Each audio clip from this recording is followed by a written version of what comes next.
The Locked On Podcast Network presents the NBA Big 3 in 30. The 3 biggest stories in the NBA from our local experts at the Locked On Podcast Network. We bring you the real story, why it matters, what's next, who wins the big game, and more, all in 30 minutes. The NBA Big 3 in 30 starts now with the biggest story in the NBA. What a game. Miami wins their 6th straight after drubbing the Celtics on the road. You are Locked On Heat, your daily Miami Heat podcast. The Heat's big win over the Celtics on Wednesday night.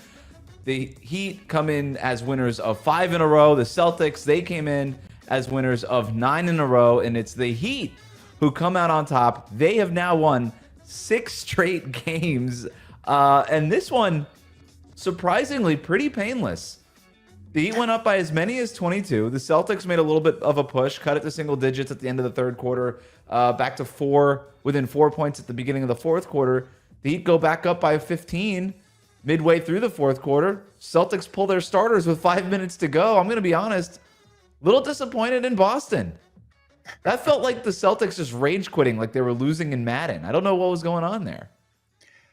I feel like I do also feel disappointed in that. It did feel a little insulting, but I think Joe Mazzulla, the head coach for the Celtics, recognizing that his players just didn't have it tonight. They didn't show the kind of intensity, the sense of urgency that he wants from them on a nightly basis, and they were struggling offensively. I don't know if it's due to injury or fatigue, or maybe they just don't respect Miami. And either way, he didn't want to keep them out there for what was likely to be a loss. If they were out there and they weren't able to keep Miami from going on that run to push their lead back up to double digits, maybe he does things a little differently. Maybe he recognizes that there's a potential for them to come back and maybe even win this game. But seeing that they didn't have it, I guess he just made a business decision. I don't know. It's kind of like being on the receiving end of a dunk there and going, no, you know what? I'll just step out of the way. I won't even bother committing the foul. It was lame. I'm going to call out Boston on their BS, man. That was lame. That was loser behavior. And I know that, you know, the important thing is that you're healthy and blah, blah, blah, and you want to go to the playoffs. And I understand the Celtics really aren't playing for anything. They can't move down or up in the standings very realistically. But, like, this is – I don't want to do the whole Celtics thing, but this is sort of my problem with the Celtics anyway. It's like, oh – well, our threes didn't go in, and therefore we lost. And I'm like, really? You're the defending champs. You're a team that is, I still think they're the favorites to win the finals on FanDuel.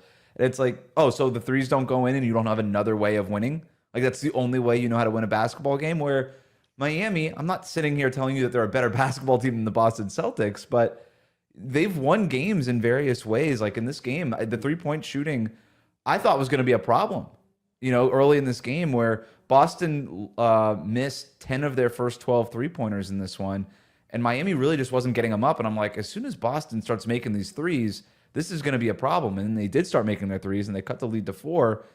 And then Miami makes one other push, and Boston just throws their hands up, and they're like, oh, guess we don't have it tonight. And I was like, it was just a 4-point game. What do you mean you don't have it tonight? Loser behavior, man, honestly. Like, they might go on and win the championship anyway, but still, I'm going to call a spade a spade. That's loser behavior. Enough about the Celtics, though. This is all about Miami. Let's celebrate Miami because they had a fantastic showing tonight. And I think they were the ones that kind of imposed their will. If anything, you're right. Maybe Boston shouldn't have responded the way they did, but that Miami went in there with a kind of confidence that comes off of a 5-game win streak. And we had talked about maybe that being a little bit of a mirage because they'd beaten some poor teams. Doesn't really matter, apparently. Can't say that anymore. Yeah. No, you beat Golden State by a wide margin. There's some emotion there. You go into Boston, and both teams fully rested. Should not have been as easy as it was, but Miami showing a complete effort. The defensive intensity, the offensive willingness, drawing fouls, a lot of players contributing to that win. And I think, if not the best game of the season, because I still kind of hang my hat on either the Warriors win for what that represented or that early Cleveland win, but it's certainly top 3. And it was just a convincing victory for a lot of teams that – or a lot of people in general, fans alike, that may have even written off this Heat team. Don't be so fast. Put those pencils down, folks, because this team is still ready to play. So, has there ever been another team to win 6 straight games after losing 10 straight games? This is such a purely Heat thing. A team that loses 10 straight games, that team sucks. That team doesn't win 6 straight games. That team doesn't beat the Warriors and the Celtics in Boston. This is the first Heat win in Boston, by the way, since December of 2022, regular season. So not including the playoff win last year.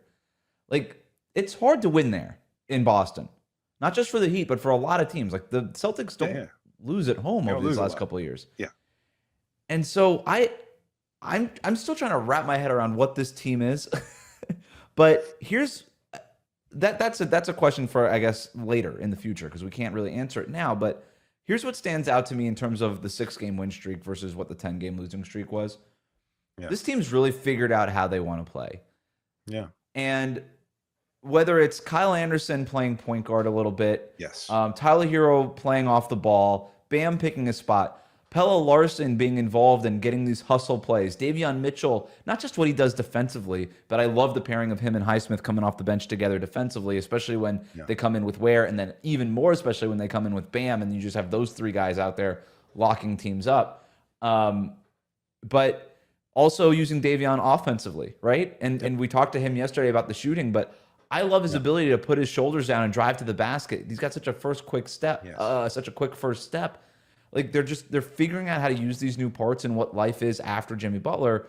Whereas when Jimmy went to Golden State, they hit the ground running because the folding him in is way easier than folding in all these new pieces from Miami, because with Jimmy, it's just, hey, he's one of the best isolation players in the league. There's not much to figure out. Give him the ball, let him go to work. And that's essentially what the Warriors did, and it's been working for them ever since too. But for the Heat, it was just a little bit more complicated. And those 10 games, there was growing pains, and they talked about this. And in these 6 games, it feels like they've figured out what they want to do. They had a tight playoff rotation in this game, just 3 guys off the bench, and they were all awesome in this one. But that's what really stands out to me is like, oh, this team just knows how they want to play now.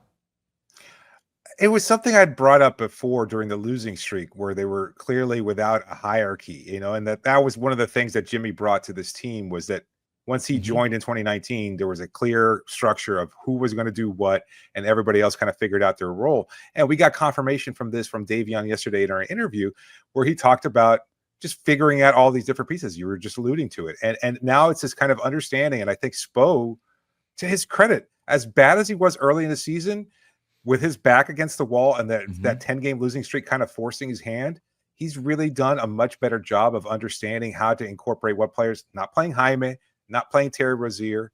Jaime got like garbage time minutes, but he wasn't really a factor. Right. And playing Pelle Larsson due to necessity because of injuries to Duncan Robinson and Andrew Wiggins, and you got to play somebody.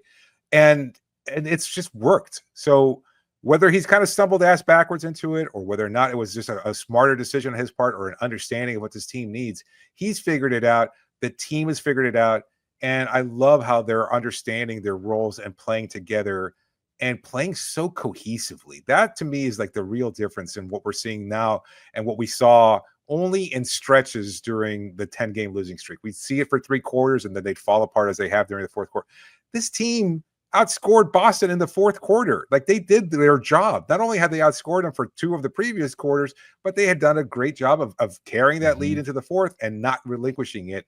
That you have to give them ultimate credit for, and they just did a great job. And they don't wobble as much. During the 10-game losing streak, there was a series, I think, in the 3rd quarter where they had a couple of turnovers in a row that led to a couple of 3-pointers for Boston. During the 10-game losing streak, they would have crumbled. Folded. And during the 6-game losing streak, I think in every single one of these games, the team has thrown a punch and Miami has had a counter punch. And they don't wobble as much anymore. And I think that's really impressive. A quick rundown of the game, just a little recap. The Heat were without Andrew Wiggins or Duncan Robinson. The Celtics were without Drew Holiday, Kristaps Porzingis, and Al Horford. So both teams missing some key pieces. The Celtics started the game missing 10 of their first 12 3-point attempts. The Heat were getting to the line a ton. Pelle Larsson, 7 free throw attempts in the 1st quarter. Tyler Hero, Bam, they got going in the 2nd quarter. The Heat go up by 22 in the 3rd quarter. Celtics cut the lead to 4 in the 4th quarter. 10-point game with 6 minutes left. Then Pelle Larsson and Davion Mitchell hit back-to-back threes to go up by 15 with 5 minutes left. Then the Celtics pull their starters, 42 points for the Heat's bench. Boston goes 12 of 43 on 3-pointers, and the Heat. There's nothing like the energy of an MLS match, the chance, the atmosphere, the last minute goals. If you want to experience it all live, Gametime makes getting tickets easier than ever. With last minute deals, all in prices, and a low price guarantee, Gametime takes the guesswork out of buying MLS or any other tickets. Plus, ticket prices actually drop as kickoff gets closer, so you can score amazing seats at a great price. I just checked the Gametime app, and there are incredible deals for this weekend's match, cheaper than I expected. You can take the guesswork out of buying tickets with Gametime. Download the Gametime app, create an account, and use code LOCKEDON for $20 off your first purchase. Terms apply. Again, create an account and redeem code LOCKEDON for $20 off. Download Gametime today. What time is it? Gametime. Cavs are back. We're going to talk about their blowout win over the New York Knicks. You are Locked On Cavs, your daily Cleveland Cavaliers podcast. The Cleveland Cavaliers on Wednesday night squared off with the New York Knicks and won 124-105 in a game that was really the tale of two different halves. In the first half, maybe not the entire first half, and I do want to talk about the run that the Cavs went on to close out the first half in a second, but the Cavs, I thought, came out in this game in a way that I didn't expect them to. And I have been saying on this podcast for the past several weeks, when the Cavs play New York, I really think that that's going to be the point where they look like a team that turns it on. And yeah, I thought that they looked good, maybe not great against the Clippers on Sunday. I thought that they played better than the final score was, but it wasn't like some complete Cavs victory on Sunday afternoon. But I expected them on Wednesday against the Knicks to come out and look great for 48 minutes. And they didn't do that. They did not look great for 48 minutes. But what they did do was they looked awesome. They looked great in the final 24 minutes, probably more than just the final 24 minutes. I think like the last 3 minutes or so of the first half, they looked great as well. And I was surprised that they didn't come out with more energy. I was surprised that they didn't necessarily look locked in defensively. I thought New York was able to get a lot of the stuff that they wanted to do offensively and give them credit to. I mean, OG Anunoby in that first half for the Knicks, he had 19 points. He was fantastic. I thought Karl Anthony Towns was really good, but those guys did get into a little bit of foul trouble. Give the Cavs credit for that. I mean, at least for OG's fouls. Karl, as somebody who once upon a time covered Karl when he was a member of the Wolves, Karl will pick up some really silly fouls, and I thought he did that in the first half of this game on Wednesday night. But the Cavs took advantage of that. They closed the first half on an 8-2 run, and that cut what was, at one point, a 15-point lead for the Knicks down to 7. And then the Cavs come out in the second half, and the Cavs looked like the Cavs again in the second half. I think that was probably, and it wasn't great. I thought it was really good, but they didn't hit shots the way that the Cavs hit shots offensively when they're really rolling at their best. They weren't that, but they played defense, I thought, spectacularly in the second half. They held the Knicks, I believe it was, to 45 points in the entire second half. And, some of those came in garbage time at the end, like when the starters checked out. It was a bigger deficit than what the final score actually was. I thought the Cavs were lights out defensively in that half. I thought they did a good job forcing turnovers. I thought they did a good job forcing the New York Knicks into some difficult shots. And then on the other end of the floor, I thought Darius Garland had a great game. I thought Donovan Mitchell was awesome in this game, not just with the scoring where he had 27 points, but a lot of the little things too, the rebounding, the physicality is the thing that Kenny Atkinson pointed to when talking about what Donovan Mitchell does, aside from just filling up stats in the box score. And I thought all of that was on display, particularly in the second half. And both Donovan and Darius spent time on DeLon Wright, who is playing point guard right now. And yes, the Knicks are without Jalen Brunson, and that takes a little bit of the shine off this win. But I think this is just so much more about how the Cavs played rather than the opponent they played against. Like, I think if they would have done this against a playoff team in either conference, that you would kind of feel the same way, because it's not about the opponent. Unless you start talking Boston or OKC, then it becomes, the opponent matters. But I think everybody else that's just in the playoff picture in either conference, it's more about who the Cavs are and less about who they're playing. And I thought that's what the second half was. So Darius and Donovan, to get back to that point, they spent time defending DeLon Wright during this game, and they were picking up DeLon for, 94 feet. They made life difficult. It started with them. They made life difficult on New York's offense And that was a really important thing because in the first half, the Knicks were able to get to a lot of the spots they're comfortable with. And yeah, some of what the Knicks did in the first half was a little bit shooting above their heads. Like they shot the ball well from beyond the arc. They were 10 of 21 at halftime. OG Anunoby was 5 of 6 from deep. Josh Hart hit a couple of threes. But that was something that I don't think was ever going to keep up. But the Cavs still needed to play with a better physicality. Kenny Atkinson, one of the things that he pointed at that he did not like in the first half was the lack of off-ball physicality, kind of giving the Knicks that freedom of movement that good defenses really do a good job of restricting. And I do think that the Cavs can do a better job of that. Certainly didn't do a great job of that in the last month. But in the second half, they, I thought, did everything defensively well. There was Jared Allen's block on Karl Anthony Towns. I thought Evan Mobley had some really nice moments. I thought the Cavs did a really good job of just about everything in the second half. They looked like the Cavs again. And I don't think that this is some coincidence. And the reason why I have been pointing at this particular game as sort of the benchmark, or not a statement game, because the Cavs are, I just think, they're a much better team than the Knicks. They're in a different place than the Knicks. The Cavs are a championship contender, and I do not believe the New York Knicks are. I just don't see the Knicks have not beaten them. They've not beaten Boston, and the games have all kind of looked like this. Maybe that first one in New York earlier in the season didn't look like this. Maybe the next one next week in New York won't look like this, because I just don't see how that game is going to matter for the Cavaliers. So I don't view them as some championship contender, but they're still a good team, even without Jalen Brunson. They've done a good job of keeping their head above water, but I haven't viewed this as a statement game because of that. Because as I've said, this is not about the opponent. It's about the Cavs. And the Cavs had not been playing Cavs basketball for a little while now. And I think a lot of that, more than they've probably let on, has to do with what the schedule has been, has to do with what the rest situation has been, has to do with the fact that they haven't practiced lately. The fact that Tuesday's practice was the first practice they had at home since February 9th. All those things matter. So I did, and I have expected this for weeks. Now, I expected the Cavs to look the way they did in the second half for a full 48 minutes. And maybe part of it was they've been in such a rhythm of playing every other day, or, back-to-back days, that they took a little while to knock rust off, I guess. And maybe that is something, if you do want to find a thing to nitpick and say, oh man, well, when they play in the playoffs, they're going to have a week off between games. They could be rusty in that game one matchup. Sure, like that's possible. I don't know.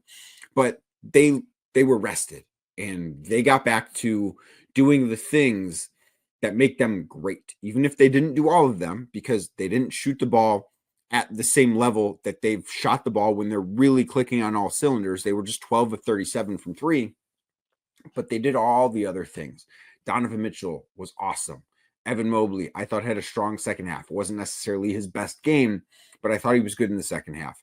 Darius Garland, I thought, looked like Darius Garland again, even if he didn't shoot the ball well from the outside. Jared Allen, awesome. Again, I think that of the guys that having a couple of days off benefited, he was probably near the top of it. I thought DeAndre Hunter was really good. We're going to talk about him in a second, and playing with the starting five, because I think that is an important thing that we did see a little bit of, and that was a big deal in this game. So we will get to that in a second too. Isaac Okoro looks really good. Like the Cavs just looked like a team that was refocused, refreshed, ready to go. And this is what I expected this night to be for the last several weeks, because you look at the schedule and it's a lot of time away from home. It's a lot of games in a short time span. And this was the end of it. This is why the team wants to be playing their best basketball at the right time. There's no debating that. But the right time for every team is a little bit different. I don't think it was super important that the Cavs played their best basketball in March. I think it's super important they played their best basketball in May. Like when you say peaking at the right time, that's not March for a championship caliber team. Now, if you're a team that is fighting for playoff positioning, which the Cavs have not been doing for a while, or fighting to make it into the playoffs, which obviously has not even been a thought this year, March matters a lot. If you're a team like the Cavs, where your one and only goal at this point is to win a championship, and you are positioned to give yourself a chance to do so, I don't want to say March basketball doesn't matter, but it doesn't matter nearly as much to you as it might other teams. And when that is added in with what the schedule was, I think that there was always going to be some slippage from this team in that month. But to see them come out and maybe not play the best first 21 minutes, I think that's fair to say. But the final 25 minutes for them, or no, the final 27 minutes for them, there we go. That's math. So much better. Like they looked like a dominant team against a really good team in New York. Again, I don't think the Knicks are championship contenders, but they're still a really good team, even without Jalen Brunson. Karl-Anthony Towns has been awesome. OG Anunoby has been playing spectacular basketball lately while Brunson's been hurt. That's how the Knicks have kind of stayed above water and kept themselves in that number 3 position in the Eastern Conference. But it didn't matter. Like the Cavs played well enough for 27 minutes that I think it should be something that is reassuring to everybody, because I know that there has been in some factions of the fan base, there has been concern, there has been worry, there has been maybe some doubt about this team not actually being who they've actually been all year. And if you listen to this podcast every day, if you're an everydayer here, you know that is not how I felt. But I think that this game, for a lot of people, and yes, they have to follow it up with another good game. They play a bad San Antonio team on Friday, then they play a bad Sacramento team on Sunday. So they do have to follow it up with a couple of good performances. And I talked about that on Wednesday's show. And like that should be the goal, that they should take these next few games pretty seriously and get themselves ready for the postseason. And then once the top seed is clinched, whatever you do is what you do, because that stuff's just not going to matter. But this should serve as reassurance. So, okay, when the Cavs are rested, and they weren't fully healthy, still no Ty Jerome. We'll have an update on him later in the show. Dean Wade didn't play because of an illness. When the Cavs are rested and focused and maybe not away from home as much as they were, they're still a great team. Like that has not changed, even if they hadn't played like it for a little while. I just think that this game, what they looked like in the second half, how dominant they were, I think this should be something that should be reassuring that, okay, yeah, the playoffs are right around the corner and the Cavs are ready for it. March Madness is almost over, and FanDuel is giving you the chance to get in on the action like never before. Right now, new customers can get $200 in bonus bets when your first $5 bet wins. That's 200 extra bucks to use on everything from buzzer beaters to Cinderella stories and even who's cutting down at the nets. The FanDuel app is simple to use, and when I win, I get paid instantly. No waiting around. Check out some NBA games while you're at it. The Pistons have a tough Western Conference matchup with the Thunder. FanDuel has the Thunder favored by 15. Visit FanDuel.com and get in on all the hoops action. The Oklahoma City Thunder finished strong against the Detroit Pistons and come away with another win, a record-setting win. You are Locked On Thunder, your daily Oklahoma City Thunder podcast. Part of the Locked On Podcast Network, your team every day. The Oklahoma City Thunder and their win over the Detroit Pistons. Now, this win was special. In fact, it was historic. So last game against the Chicago Bulls, the Thunder were able to secure the best ever record against a cross-conference opponent, because they've only, at that point, could have only lost twice to the East, even if they fell tonight. They didn't fall tonight. So they end up with a resume that features one loss to a cross-conference opponent. The second best ever mark, 3 losses. So to fall only one time to the East is a feat that I don't think will ever be broken, and not just the East, like cross conference, so like East to West even. Now we'll have to see what the breakdown is, I guess, for the new schedule once this league expands, as that's on the horizon. So maybe like you see a team who only has to play a cross-conference opponent once per season or something, to where like it'd be a little bit easier, I guess, to run the table. I don't think that's going to change at all. So I think that this record will never be touched. Like to expect a team to ever be unblemished in a cross-conference slate is very, very, very tough. No team's ever done it before. No team's ever done better than 3 losses to the opposite conference. We've had a lot of great teams in NBA history, and no team's done this. So this is a massive milestone for OKC, secured by this game and win over the Detroit Pistons, 119-113. The first item on the agenda, and a lot of these items today are like big picture stuff that is more than just the reaction to this game. This game merely serves as a launching point for the conversation. But the starting five tonight of SGA, Cason Wallace, Lou Dort, J-Dub, Chet Holmgren would be my starting five if I was Mark. And I always say, lucky for you guys, I'm not Mark, or else you would have seen a lot more Darius Baisley minutes in his time. Let me tell you that. I was clearly wrong on that. But this starting five to me gives you, as Hannah Montana would say, the best of both worlds. I really like what it does offensively. I really love what it does defensively. And that's not a criticism or critique or poking holes necessarily at the other lineups that they can play. And this is why I'm, in this instance, now, not when I check my bank account tonight, but in this instance, I am not envious of Mark, because this is a tough decision to make. And I always say I don't envy the decision whenever it comes to topics like this, because you can think out the decision and have it be logical on either side of the aisle. Those are in life the toughest decisions to make. No one's ever envious of having to make a decision that's a slam dunk, like drafting Cooper Flagg number 1 or Wembanyama number 1.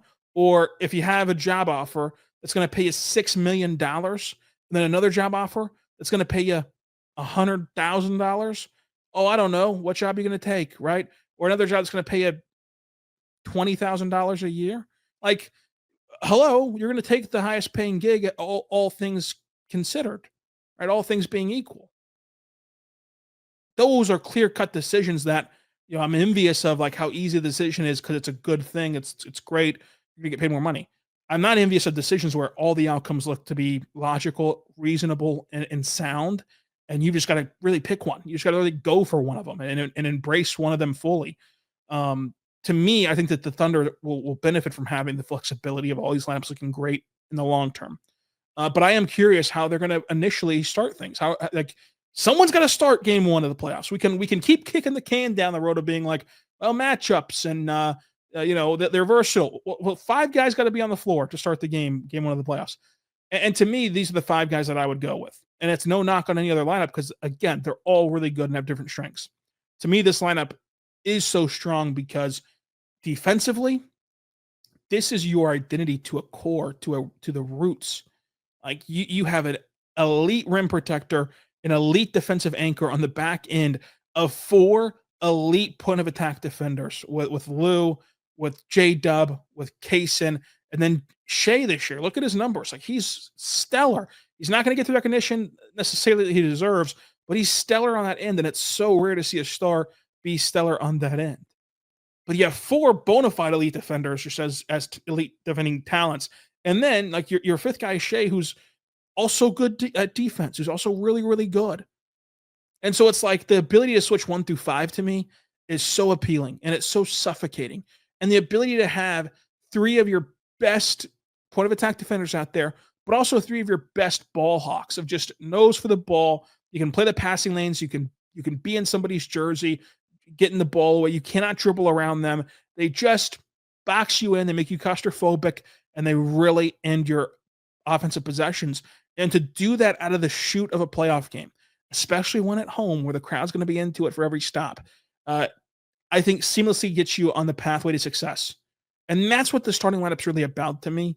The starting lineup to me is about how you start to get on the highway, right? How you start to accelerate on the on-ramp, merge onto your lane, and figure out your cruise control later. And then to me, the starting lineup of just being able to just smother teams defensively is so encouraging. Not to say that the double big lineups is bad defensively, but you can't rotate as crisp with double big lineups. You just can't at this point in time. You do take Chet away from the rim slightly more than you'd like to. You do raise more questions, comparatively speaking, about switching 1 through 5 than the alternative. And again, these are only issues, quote unquote, sarcasm issues, because of how good these traits are comparatively, the trade-offs of these traits comparatively. That's how good this Thunder team is. That's how I don't envy the decision, because it's a very tough one to split the hairs and make. And then offensively, I've talked ad nauseum about how good I find the double big lineups offensively and how they've really found their stride on the offensive end. I still stand by that. I still think that they've really picked up the pace of how they play offensively. They're in like the 90-something percentile of offensive rating. They're awesome. I also am a believer, and maybe this is where I shouldn't have this personal bias, but I do. I'm a believer of rhythm and catching a groove and comfortability, especially as young players on big stages. That to me, just eye test. Chet Holmgren, looks more comfortable offensively playing the 5 right now.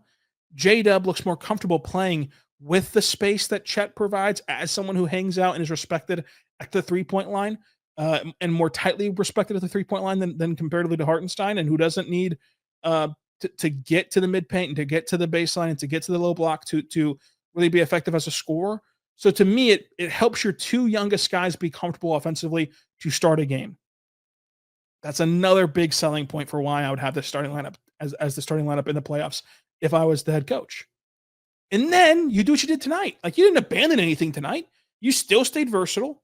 You still stayed flexible. You still worked in every single possible lineup combination. I mean, shout out to Nick Gallo, tweeting about how the Thunder did play Kenrich at the 5 tonight, which they did. Like, they still did everything. They left everything on the table tonight. They didn't take any option away, but they started strong. And like Chet totaled in the last 3 games, I believe the stat is, he had 9 points. In the first 7 minutes tonight, he had 9 points.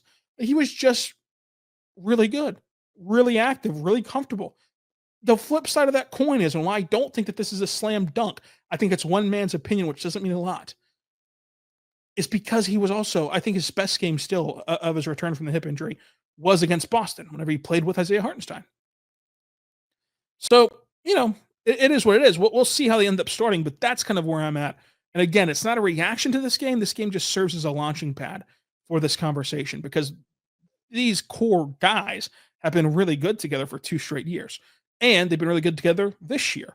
And, I've talked about Casey in the starting lineup the entire season. Whenever the Thunder were rotating who that 5th starter would be between him and Joe and Wiggins, like back then, I was talking about Casey needs to be the guy.